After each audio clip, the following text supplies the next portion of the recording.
that time will be allowing us to take up all of this, or we will not be short of the material in terms of time. Anong inyong obrahon?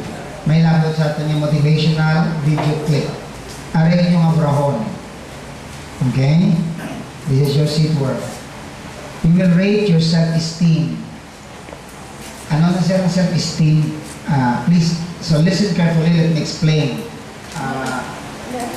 Ang imo self-esteem, amo na ang imo pag-value sa imo self. Ang pag-value mo sa imo self, tungkol sa akong self, nakadepende sa imo self-concept. Psychology na kasi nga kada isa sa atin may konsepto sa atong kaugalingon. We call that self-concept. Ano ang pagkilala mo sa imo kaugalingon?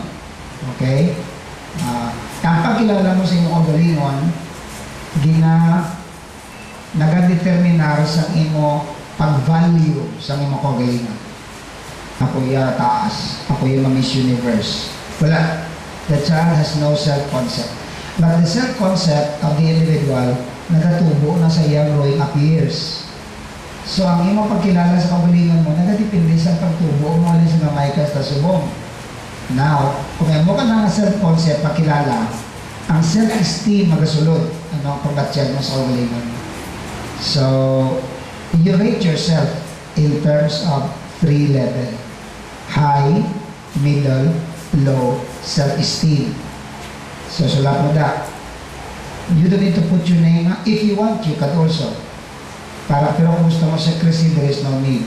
Gusto ko lang makita ang aton nga data this morning. So, kung para sa imo, taasan pa mo mo sa self mo, kaya daw okay, get, butang mo ay. Kung matiyag mo daw lang alam mo, butang mo middle.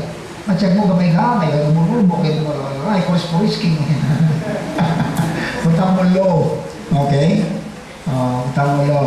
Pero, pagkatapos mo na nabutang, kaya kung may isa lang karason, I don't need many reasons, just one reason. For example, i-rate mo yourself. Kung butang mo dahil mga lang, kung hindi man, pero butang mo da, my self-esteem, dalong high, and then one reason. Middle, one reason.